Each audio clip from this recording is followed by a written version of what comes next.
خۆشەویستانی کورسات نیوز سڵاوتان لەبێ لەگەڵ هاوکارانم بێکەوە پانۆڕامای ئەم شەوتان پێشکەش دەکەین. چیرۆکەکەمان لەبارەی موچە و ڕێککەوتنەوە گەیشتۆتە ئەوەی کە ئێستا باز لەوە دەکرێت هەر سێ لایەنەکە حکوومەتی عراقی و حکوومەتی هەرێم و کۆمپانیاکانی چوارچوەیە پیکۆر ڕێککەوتنێک بکەن واوا ڕێککەوتنێک تا کۆتایی ئەم هەفتەیە واژوو بکرێت بەوەی کە نەوت لە ڕێگەی سۆمەوە بنێرێتە دەرەوە و ئەم کێشەی نەوتە حەل ببێت کە لە ماوەی ڕابردوو ئێمە بەرنامەی زۆرمان لەبارەیەوە کرد.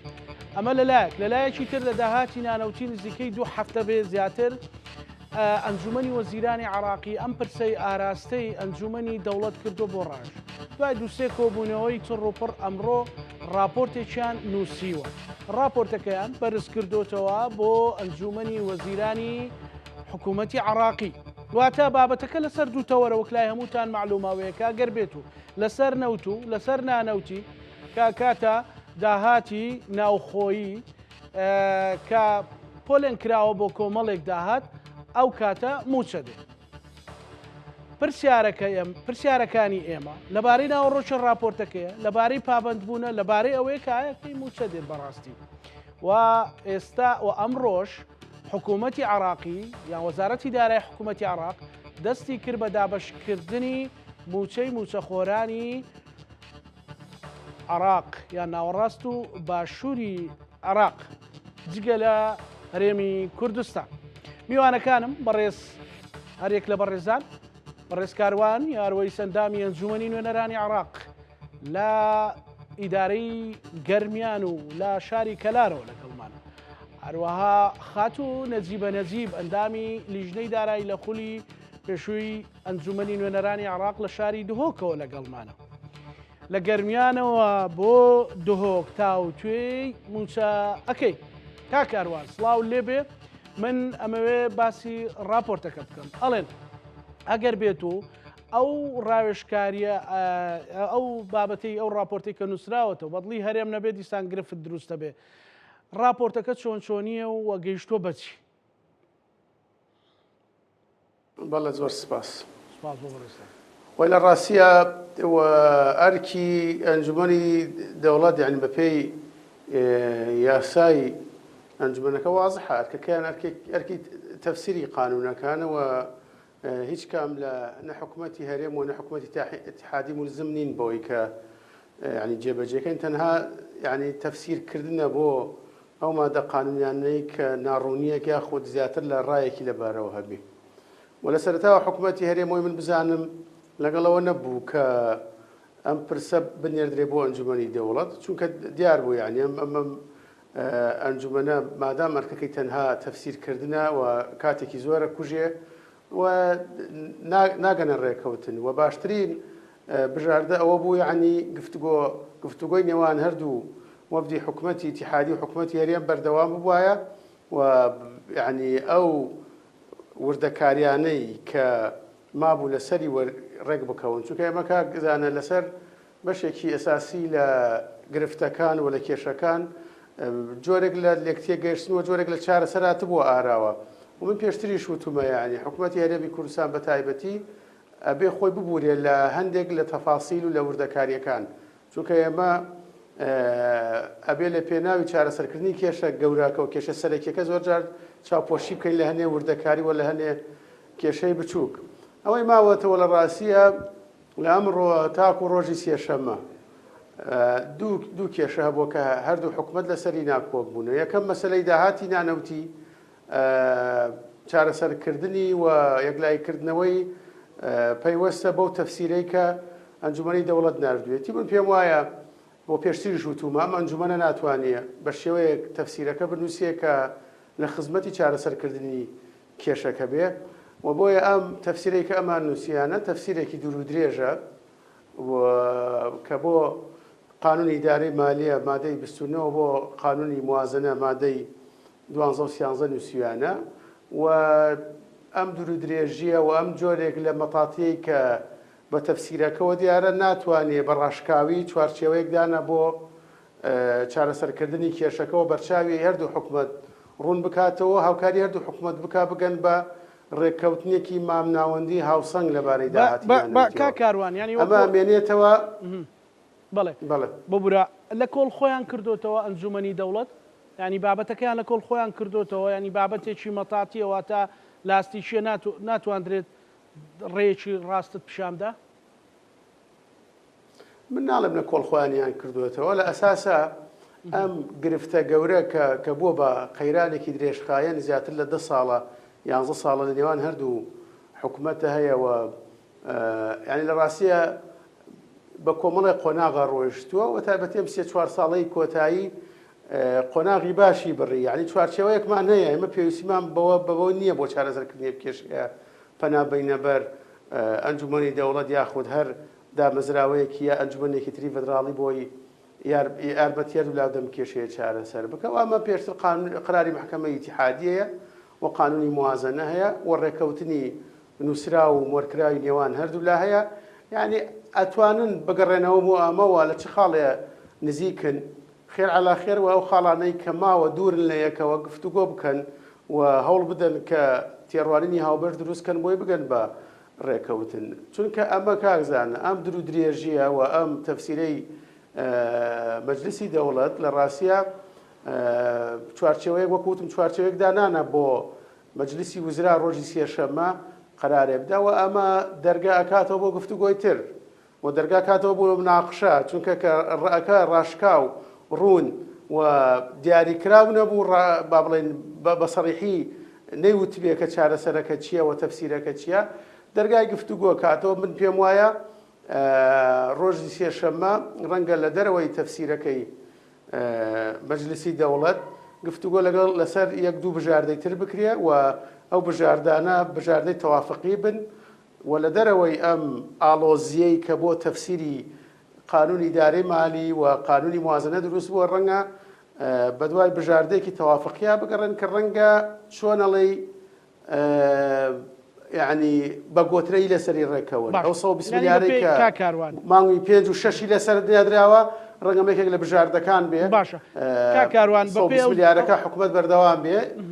یاخودەوەی کە ببوورەوەی کە حکوومەتی ئیتیحادی پێشنیازی کردووە کۆی داهاتی نیوەی کۆی داهاتی نانەوتی ببە و خاڵێک لە خاڵەکانی تەفسیرەکەی مەجلیسی دەوڵەتیش ڕێگەی خۆش کردووە بۆ ئەو بژاردەی حکوومەتی ئیتیحادی کە نیوەی داهاتی نانەوتی ڕادەست بکرێ من پێم وایە کە ئەگزانە گرێ کوێرەکە نەوتە و لەسەر مەسلەی نەوت هەموو شتێک کۆتایی هاتووە تا ئێستا مسۆدە و پرۆژەیە چووکە ئیمزا نەکراوە هەر سێ لایەنەکە کۆمپانیەکان هەرێم حکوومەتی ئیتیحادی گەیشتون بە ڕێگە چارەسەرێکی یا و بەژۆ تایبەتیە و گرێبەستە سێ قۆڵی حازرە بۆ مۆرکردن و ئیمزای بکەن بچێتە بواری جێبەجێکردنەوە ئەگەر ئەمە مەسلەی نەوت چارەسەر بکرێ پێم وایە ڕێگاکە تەختەکە بۆ چارەسەرکردنی کێشەی داهاتی نانەوتی و چارەسەری کێشەی نانەوتی ئاسانترەکە باش کەواتە راپۆرتەکە هی ئەوە نیە دڵی پێخۆشکەی کاکاروان بێتە بەرمەبنای ئەوەی کە سێشەمە لە ئەنجومەنی وەزیرانی عراقیدا بڕیاری لەبارەیەوە بدرێ من پێم وایە ئەم راپۆرتی ئەم ئەنجومەنە نە ئەنجومەنەکە و نە راپۆرتەکە لە قەراری محکەمەی ئیتیحادی گرنگتر نییە کە محکەمەی ئیتیحادی زۆر بەڕوونی و ڕاشکاوی قەراری لەبارەی چارەسەرکردنی کێشەی موچەی هەرێم و شایستەدارەکانی هەرێمیدا بەڵام جێبەجێ نەکرا و پێم وایە تەفسیرە زۆر قووەتی دەسووری و قانونی و ناوەڕۆکەکەی زۆر لە قانونی موازنەی گشتی عێراق ساڵی 23-24 گرنگتر و بەهێزتر نییە کە بەڕوونی چارەسەرکردنی کێشەکانی لە مادەی 11-12-13 خستووەتە ڕوو لەبەرەوە من خۆم لە سەرتاوە کە ئەم کێشەیە ئاراسەی ئەنجومەنی دەوڵەت کرا بۆ تەفسیر هیچ گەشتبین نەبووم پێم وابوو کە تەنها بۆ ئەوەیە بڵێن ئەنجومەنی وەزیران ئەم هەفتەیە بە بێ قرار لەسەر کێشەی موچەی هەرێمی کوردستان لە کۆبوونەوەکە نەهاتە دەرەوە و تەنها بۆ بوو کە ئەمە بنێرنە مەجلیسی دەوڵەت و لەولاوە مفۆزاتەکانیان لەسەر چارەسەرکردنی کێشەی نەوت بەردەوام بێ و هەفتەی ڕابردوو بۆ ئێستا لە هەفتەی ڕابردووە بۆ ئێستا لێک نزیکبوونەوەکان گەشتۆ بۆی هەموو شتێ خەمڵیوە هەموو شتێک گڵاڵە بووە تەنها ماوەتەوە لەسەر مەسلەی نەوت هەرسێ لا ئیمزای بکەن و تەحدیدی مەوعدی ئیمزاکردنی گرێبەستە سێ قۆڵێکە بکەن من پێم وایە ئەمە ڕێگاکە ئەکاتەوە و ئەمە گرێکوێرەکان ئەکاتەوە و چارەسەرکردنی کێشەی داهاتی نانەوتی ئاسانەکە ڕەنگە لە دەرەوەی تەفسیری مەجلیسی دەوڵەت و قانونی موازنە و ئەو شتانەی تر بگەنە حلێکی تەوافقیەوەیە کە بڕێک دیاری بکەن حکوومەتی هەرێم مەقتوعی هەموو مانگێک بیدا بە ڕادەسی حکوومەتی اتحادی بکە یا خودەوەی کە حکوومەتی اتحادی یا مەجلیسی دەوڵەت ڕەنگە ئاماژەی بۆ کردبێ کە 150 کۆی داهاتی نانەوتی هەرێم تەسلیمی عێراقی بکە کە ڕەنگە ئەمە هەرێم ڕەفزی بکە ڕەدی بکاتەوە نەچێتە ژێرباری. باش هیچ ئەگەرێک کاروان هیچ ئەگەرێکەیە کە باسییانە کرد مەسەلەن لە هەفتەی داهاتوو یانە ناوەڕاستی ئەو هەفتەیە موچەی مانجی حەوت سرف بکرێ لە کاتێکە ئەمڕۆ دەستکرا بە دابەشکردنی موچەی مانجینۆی فەرمانبەرانی بەغدا ناوەڕاست و باشوور ئەمە پەیوەستە بە ڕێکەوتنەکە چ بەڕێز محەممەد شیع سوودانی کە ئەو کۆبوونەوەی ماقەبلە ئەخیر کە بڕیاری تەمیلی موچەی مانگی شەشیاندا کە بە سەراحەت وتبووی کە من جارێکی تر بەبێ ڕێکەوتن لە دەرەوەی ڕێکەوتن هیچ موچێکی تر بۆ هەرێم نانێرم وچ ئەوەی کە تەیفسامی لە کۆبوونەوەکانی پێشووتری ئەنجومەنی وەزیران بە ڕاشکاوی وتبووی بەبێ قەراری ئەنجومەنی وەزیران و بێ نووسراوی ڕسمی 1 دینار بۆ تەمیلی موچەی هەرێمی کوردستان نانێرم کەواتە بەبێ ڕێکەوتن من پێم وانییە قەراری تەمیلی موچەی مانگی حەوت بدەن چونکە یەکەم ئەوم باس کرد کە ڕێیان چی بۆ بەڕێ سوودانی و تەیفسامی دووەم عێراق خۆی ئەوەتە تازە دەستی کردو بۆ تەمیلی مانگی نۆی موچە خۆرانی خۆی ئاەتوانێ لە ڕووی فەنیوە و لە ڕووی مالی حسابی واتوانێ لە هەمان کاتە تەمیلی هەرێمی کوردستان بکە یاخودنا بەڵام ئەمێنێتەوە بۆ سبەی ئایا سبەی یاخود دوو سبەی پێش کۆبوونەوەی ئەنجومەنی وەزیران مشکلەکەوەی دایما هەموو سێشەمێک کۆبوونەوەکان و لەحزەی گرنگ بۆ یەکلایکردنەوە هێڵن بۆ پێش کۆبوونەوەی ئەنجومەنی وەزیران یەک کۆبوونەوەی ئەنجومەنی وەزیرانە لە 12 نیوان هێشتا کۆبوونەوەیان تەواو نەکردووە و راپۆرت و مەحەزەری خۆیان تەواو نەکردو ببنە کۆبوونەوەی ئەنجومەنی وەزیران و ئەنجومەنی وەزیران قەرار بدا ماوەتەوە سبەی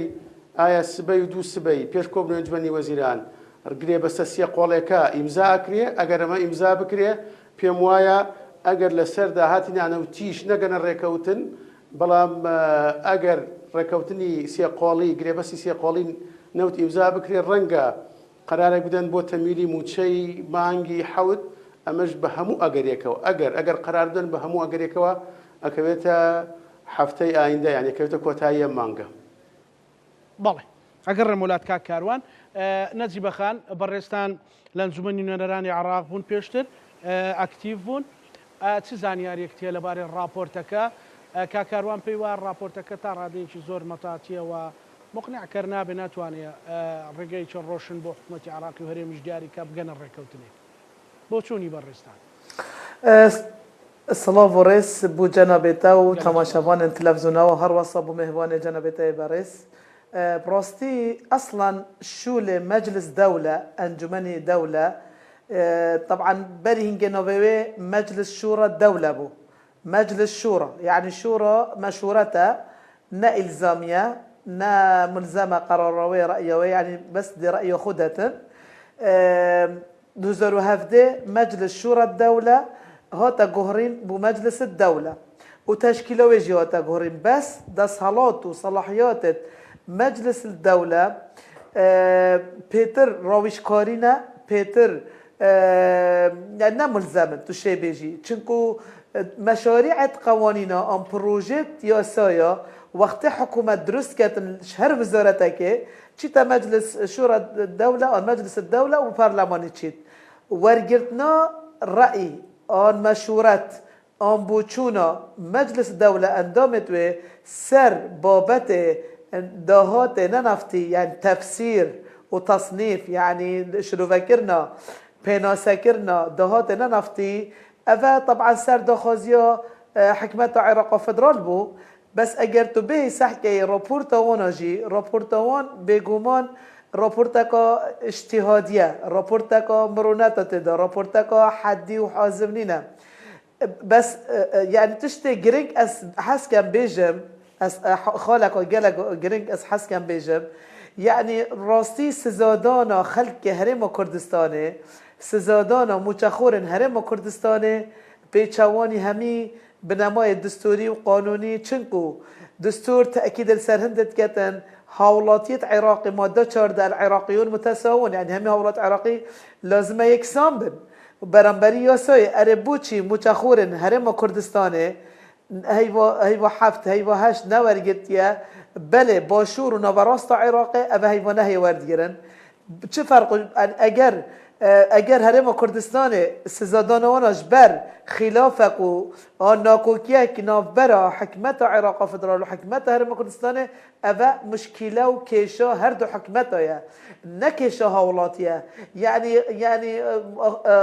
خانه نشینک یان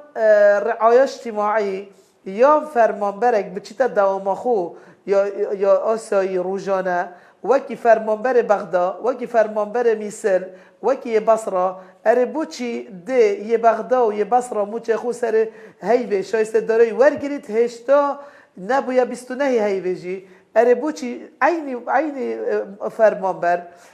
جنسية عراقي هاي جواز عراقي هاي چتا دوامه دامو دزگن اركي خوية بجن نشتيماني جيباجت كتن بلا شايست خدا روي نوارگيتن برايتو كم ترخم يكلا كاملة نجيب ياسا كم ترخم يكاملة كم ترخم يكلا حكومتي ريما على حكومتي بغداد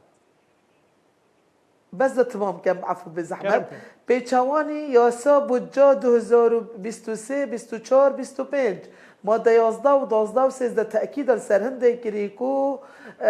نفط بيت رادس كرن وقت تدا رادس كرن حكمة عراق فدرال وتدقيق تتكرن ولجان الفنيش هر دو حكومة رابورتا خودن مفروضة شايستين دارين هرم كردستان بنا ماذا خاند بنا صرف كرن بريارة محكمة اتحادية تأكيد السرهنده كرن حتى ريكافتن ريكافتنا 2025 هي بحفت يعني بازده حفت هات يا امضا كرن وهات يا پسند كرش لای مجلس الوزراء و براستي تأكيد السرهندت كتن كشايستن داره بنورگتن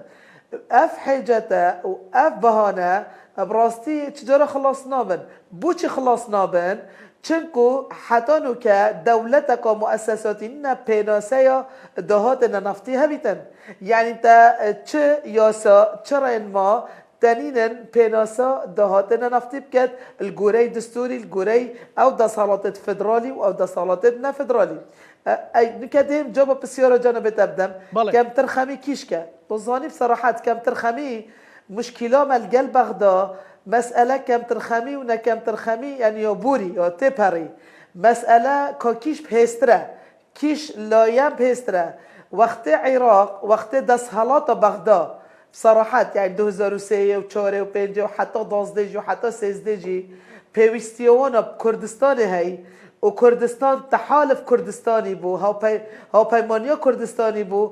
هاو پیمانیا كردستاني همي استحقاقات خوشایست خود داره ورگتن 17 صده ورگرد خلقك همي يعني بوجا خو ورگرد موجا خو ورگرد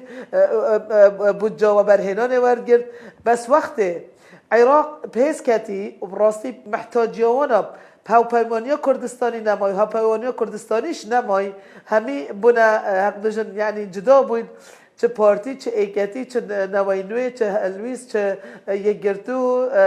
چه گوران اف نه تحالف کردستانی نه پیمانیه لوازیک اخستت لای کردستانی دا برانبری ویجی عراق يعني خوب هز دید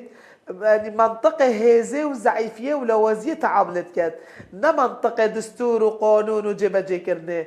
اگر تو به انو که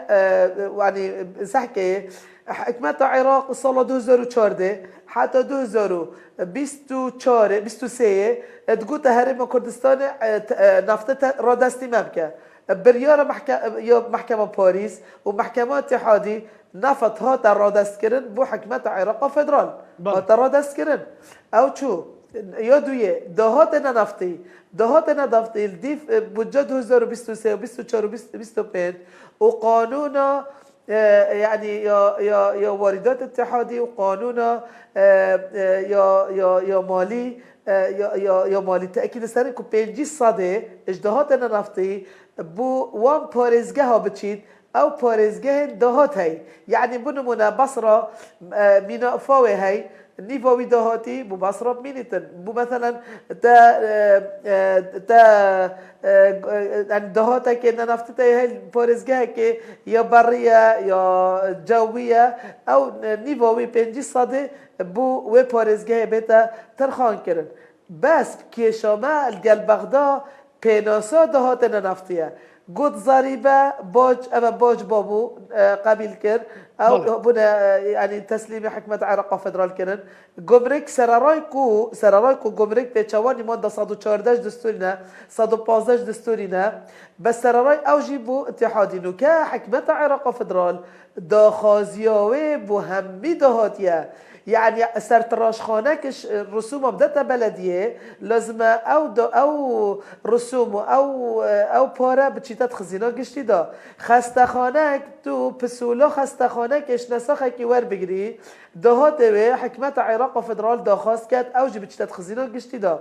اره باشه پاکا هرم که کیان دستوری اوه ماده 117 و 121 و ماده 1 و ماده 141 تأکید سرهندت کرد که تکیانه که دستوری هرمه هی دستالات خو یا پرلمانی هی تشریعی هی قضایی هی و مجبیر نکن هرم کردستان سال 1992 حتی سال 2000 يعني حتى برلمان ما يعني خلاص ببيتن چندین یاسای در خستین اف یاسای الجوري دستور عراقي یاسای نافذن يعني درستن اف رسومات هنا ورقرتن اجدام و دزگهن هرم کردستان الجوري وان یاسایانه او یاسایش برلمان کردستان درکتین اری حکمت عراق فدرال بو چی دا خازیت کتن اف رسومه بچنت خزینا گشتی دا اوكي شل بریه باشه نکاتشو مجلس الدولة بوچونا خدا راپورتا خدا بس اف بوچونا اف راپورتا نه ملزم حکمت عراق فدرال العفو دست حالات بغدا اگر اراده کا سیاسی هبیت بو چاره سرکردن کشه و بو دانا موچه فرمان برا بار بکنه مجلس دوله و نه نچ دستگاه دی ریگرن کو بداتن بلکو دستور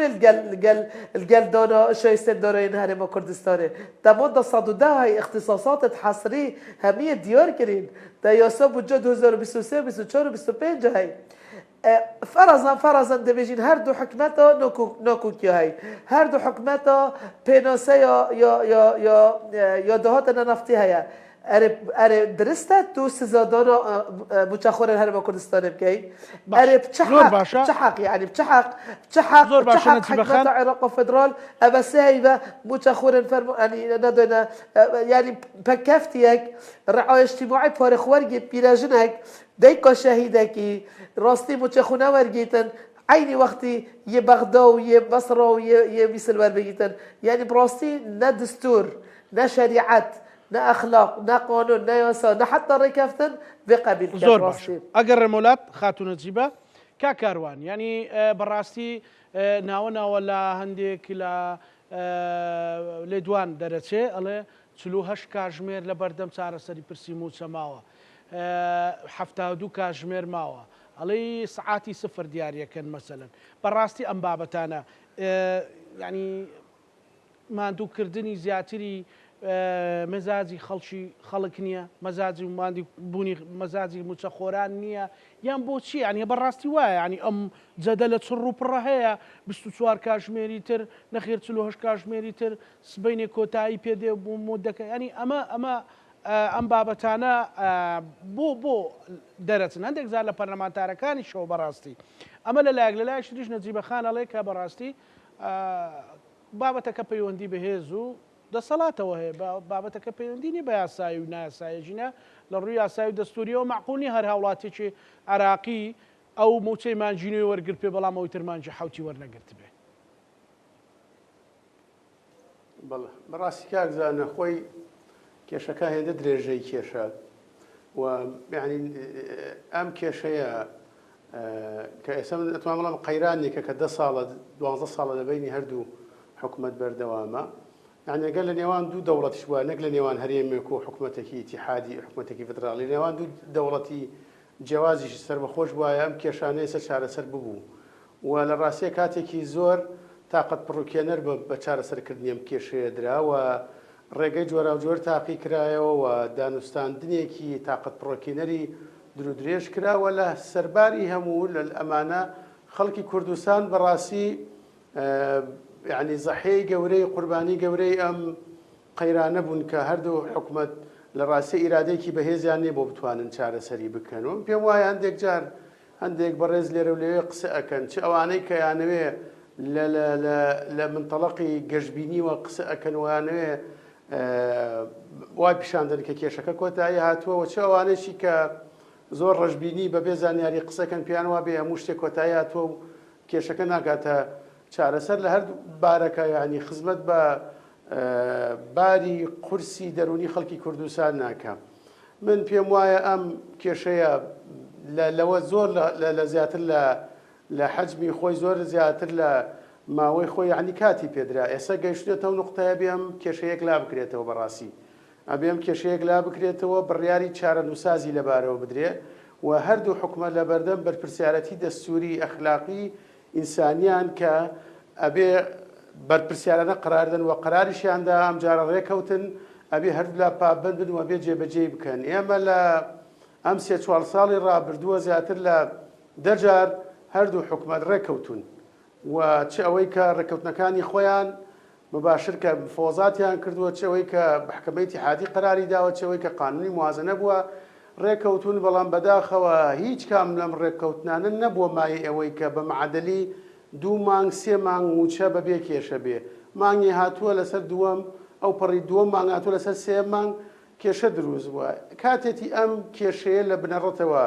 چارەسەر بکرێەوە بنەمایەکدا بنرێ بۆ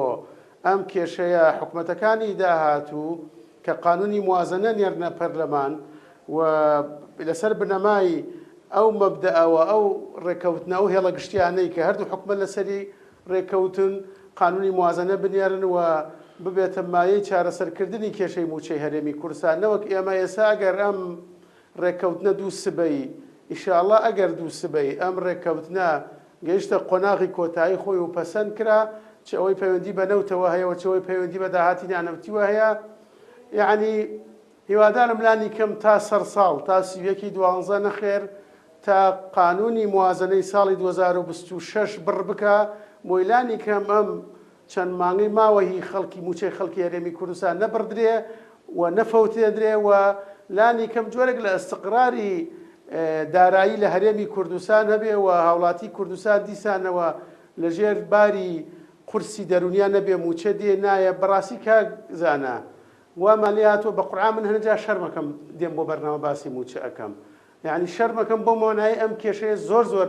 لە کاتی خۆی زیاتری پێدرا و هەردوو لە بەردەم قرارێکی چارە نووسازان لە بەردەم بەرپرسیارەتی ئەخلاقی قرار بدەن و بێ ئیرادەیان بێ من پێم وایە هەردوو حکومەت تا ئێستا ئیرادەیان نەبووە بۆچی وای لێ هاتووە ئەم کێشەیە چارەسەرکردن بابەتەکە زۆر ئالۆز بوو پابەند نەبوون هەبوو ینی بۆچی شەرمەکەم باسی موچەکەین مەسەلەن زانت خواب ینی جەناب سەحافید ینی ئێمەش ڕۆژانە متابعی ینی میدیاکەین هەموو دنیا چ وڵاتی کێشەی موچەی هەیە ئەوە سووریایە بۆ وەزع خراپەی ئابووری خۆیەوە کە هەمووی چەند مانگێکە ڕژێبی ئەسەد ڕوخێدراوە نەک موچەی دوان ناکەوێ نەک موچە نافە موچەیان زیاد کردو نازانم سەد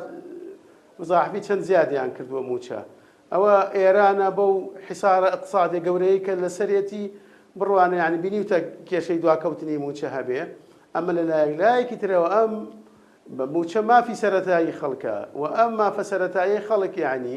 ئەم دوو حکومەتە 12 ساڵە مفاوەزاتی بێتامی لەسەرەکەن و مفاوەزاتی تاقەت پڕۆکێنەری لەسەرەکەن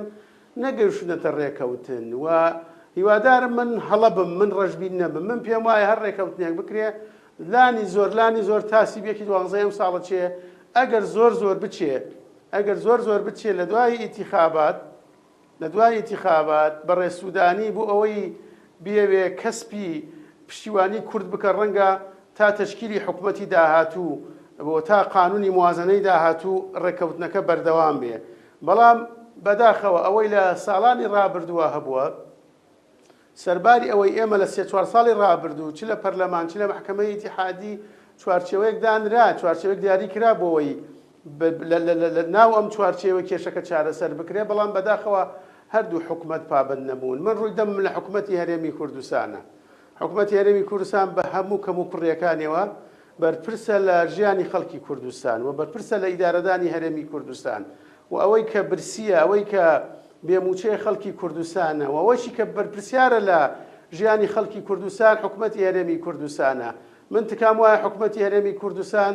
واز لە هەنێ وردەکاری بێنن، واز لە هەنێ تەفاسیل بێنن، بارودۆخی خەڵک قورسە و جگە لە ڕێککەوتن. بەداخەوە ئەم قسەیە یەکەم خۆزگایە کاکزانە کە من ئێستا واڵێم دە ڕێگەمان هەبوایە، دە بژاردەمان هەبوایە، ئاخر بژاردە ئەوە بواە لەگەڵ حکومەتی ئیتیحادی ڕێکەوتن کە من پێم وایە ڕێکەوتن لەگەڵ حکومەتی ئیتیحادی عیبە نییە، بەعەکسەوە ئیلتزاماتێکی دەستوریە. ئێمە تا ئێستا بەشێکین لە قەوارەی فدراڵی عێراق وەکو هەرێمێک. خۆزایە دە ڕێگەمانە بواە ئاخر ڕێگای حکومەتی ڕێکەوتن وایە لەگەڵ بەغدا بۆ چارەسەرکردنی کێشەی موچە. بەڵام ئێستا یەک ڕێگەمانەیە، یەک ڕێگە و دوار ڕێگەمانەوەی کە لەگەڵ عێراق ڕێک بکەبین. مادام ئەمە یەک ڕێگا و ئاخر ڕێگەمان ڕێکەوتنە لەگەڵ عێراق، من ڕووی دەمم لە حکومەتی هەرێمی کوردستانە واز لە هەنێ وردەکاری بێنن، واز لە هەنێ تەفاسیل بێنن و بەرچاوگرتنی بارودۆخی هەرێمی کوردستان، زروفی سەختی بژێوی خەڵکی کوردستان سێشەممە مرونەت بنوێنن، بە تایبەتی لەسەر مەسلەی داهاتی نانەوتی بۆی هەردوو لا بگەن بەڕێکەوتن. ئەگەر حکومەتی ئەوترێ حکومەتی عێراق ئێمە لە قۆناغی دانوستانین، لە قۆناغی دانوستان هەردوو لایەنی دانوستانکار بیانوو لەیەکە گرن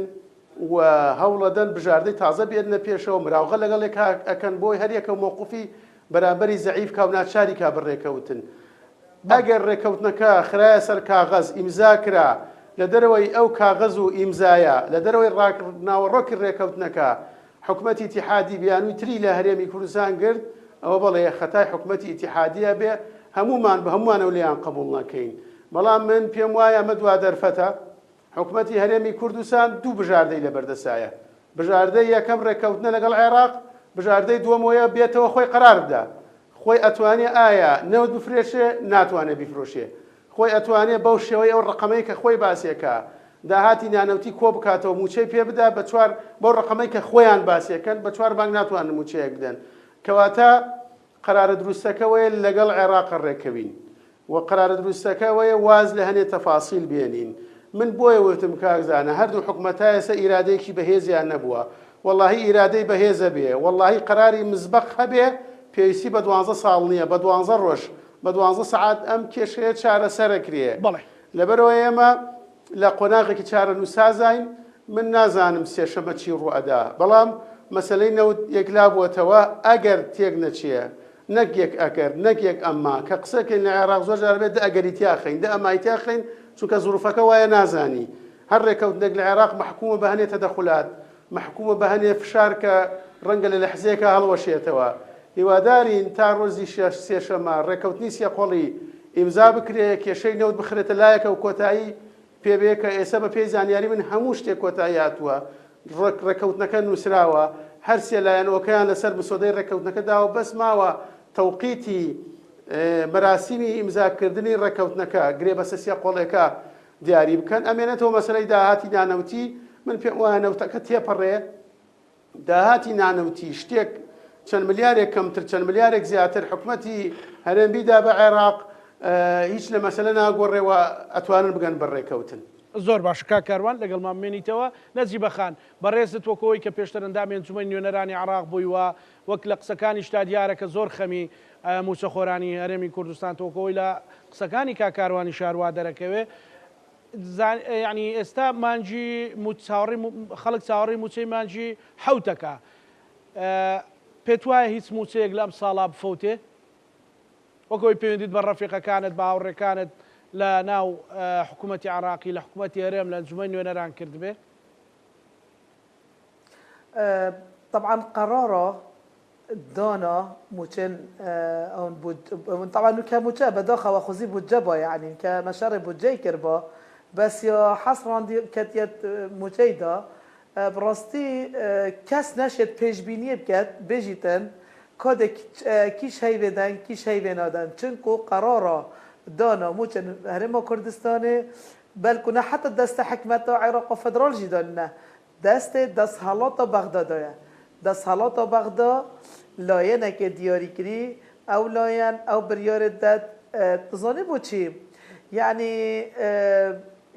داعش المثل بون سال 2014 و 15 و 16 و 17 خلق موظف المثل معاشت خوارد گرتن يعني که او مهوانه تيزور باريس قوتي سوريا چند مشكلات تباري بس معاش وارد گرت و ایران چند مشكله هين وارد گرت خلق عراق جي وارد گرت يعني هر 15 پارزگاه پار خوارد گرن معاش خوارد گرن موچه خوارد گرن يعني هاتنا داعش جي هر خلقی ورگرتن بس هرما کردستان سرارای کو دبرکا استقرار امنیه های يعني و خلقی که چه تداوم خود هتفاو خلقی که چه کشتنا امنیه نه و نسیاسی نه بس موچه فرمانبرین هرما کردستانه يعني مسألة سياسية نه مسألة فنية ونا مسألة يعني بجنيا أمنية ونا مسألة جريدة قانون أبدا أفتشتهم نه مسألة سياسية بوشي مسألة سياسية بصراحة دس حالات بغداد أدفيتن يعني لا مركزيات وفدراليات نبينيتن تعامل الجل هرم كردستان وكي بارزجاه كبتكرن أو كسنوكا بريار البغداد دن او کس طبعا ام هش صلال قلبوين اش نزيق بقى ام هزرو بوچونة وانزانين مشكي وان عقليات وان هزرو وان اواكو هرم كردستان وكي بارزگاه که تعامل بقلب كان نوكي فدرالية که چنكو اگر فدراليات هات با جبه جي کرن باور بكن نو فدراليات اتحادي بس ام كرد بيجين بس ام کرد بیجین اتحادی فدرالی یک تا که کسی که دست حالات بغداد نبیجید اتحادی فدرالی بیجین مرکزی او ایک یا دویه اگر فدرالیت چسباند با دو رکن اساسی فدرالیت بیا باهات با چسباندن رکن جغرافی و ماده 140 و ماده 140 هم هاتا یعنی هم یا پیش گوی خوبه هاویتی و ابدا چه پینگاف نهاویتن بجه بجه که یا دویه رکن قانونی اره باشه نوکه انجمن نینران او شش خوله او خوله ششه نوکه ده بجارتن هنه کرن حتی نوکه تا انجمن فدرال نینه تا مجلس اتحاد نینه سرارای کو سرکاتیا یا عراقی سال 2015 بو 16 بو يعني مشروع قانون ام پروژه یاسای فريكرا برلماني بس اراده سياسي نتو مجلس اتحاد داني هبونا مجلس اتحاد فلتركه گارانتیه که بو پارستنا سیستم فدرالی و پارزگاه نبوینه این سیستم فدرالی اولا مرکزی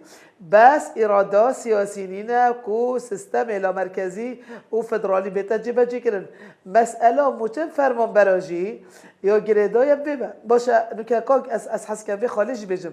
نوکه ام یه بحثی موچن فرمان براد کن یعنی تا ملیونه کو 445,000 فرمانبر هبن اره کس بحث تخا بیان بکارانا که افگنجت مهمی تخرج بو سالانه و همین مالت خور نشتینه بونه عشت نفسی و بونه مشاکلت زوری اجتماعی چه بون افخل که همی بطال نسالک ندو جاوره بس دلیبکا کارینه يعني كشت ما حتى که طبعا عراق 15 پارزگاه نزدیک 3 میلیون کس تعیین بود چه سربازی چه مدنی اره هرم کردستان کی تعیین بوده دلیبت کاری کنه بصراحه يعني كيشن هرم كردستان يعني نان خلق هرم كردستان قوت هرم كردستان او يبويا يعني يبويا ارمانجك آلتك دا تو عند صلاة بغداد فدراليات نهليتنا وتعامل فارزكا اگر بيجي من حكمت هرم كردستان تشبكت شيا بصراحه بلا حكمت هرم كردستان بس همي لاين كردستاني يعني همي احزاب كردستاني بارتي باب ايكاتي باب نويني باب الجال جوران وجال يجرتو همي يك هلويست ويك موقف ويك بريار بدن اري حكمة عراقي ده صلاة عراقي ام بشكيش عراقي انا اگر بشكيش عراقي ورا شايستد ما الدوري خلك بده نخيرك القلمات كي نبلتك القلمات كي مش ليرة حكومة مانية اجر حكومة تانية وزارة دارایی تانية وداهات تانية وبوشي مثلا اما خو ما بشاندن كبارزگاه چين لبغداد لا عراق بله از دو بجم چاره سری اوه اگر همه احزاب کردستانی بیک هلویست و یک قصه و یک آخفتن موقفی ورگرن هلویستی ورگرن حکمت بغداد اگر ام بشکیش عراقی هولاتی عراقی هرم کردستانه وک هولاتی باشور و نوراست عراقی نه لازم شایسته داریم اگر نه ما بهله ام ده بخو وک حکمت هرم کردستانی که از کاندیدم از بربجرم اتشما گندا و اتشما باجرا و اتشم سردانت کم يعني وضعي خلقي راسي قلق بزور ويعني قلق دجواره يعني تندا وضعي خلقي أبوري خلقي يقد بيجتن بلا حكمته هرم كردستاني نيف راتب بدأت ما حفتي الصاد يعني بدأت ما أم ترازينا بس هيوانا مانغانا أم موچه خوار جرين بلا عراق نداتن هرم كردستاني حلك بما بينت چاره سریه که ما ببینتن اگر معاش ما يعني 1 مليون بیش بغداد بهت 500 درجه حکمت هرم کردستان که بس همي هي باور بگیرین ام ترازینه چون خلق هرم کردستان بصراحات كيشو موچي وكيشو يا بطاليات جنجا وندليبا كاري يعني امشي بيجين شركه ابوري وشركه دوري هالمقصد يعني كانت تحكي شركات يعني كومبانيين حتى كارت تايبات الهرم كردستان قالك الصصد بوي قالك لواز بوي اجي تحكي يعني مشروع وبرهنان بصراحه چون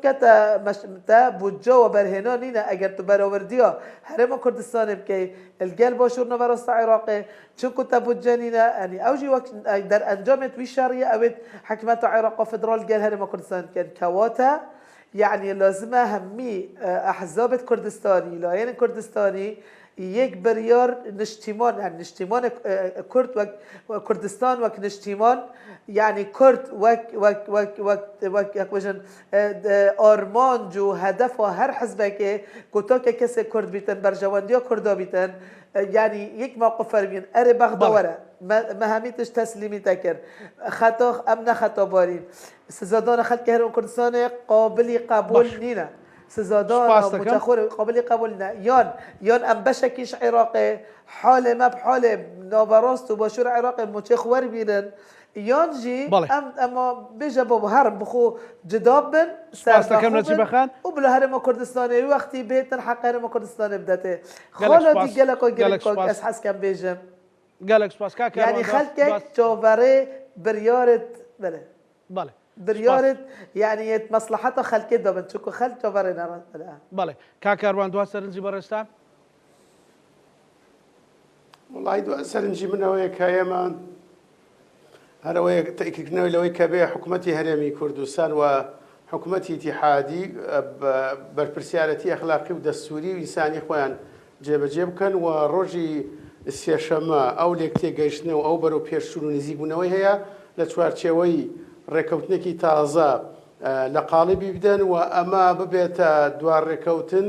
و مەسلەی موچە جارێکی تر کێشەی موچە سەر هەڵداتەوە لانی کەم تا حکوومەتی داهاتوو کە دوای انتخابات حکوومەتی داهاتوو تشکیلەکرێەوە قانونی موازن نێرێتە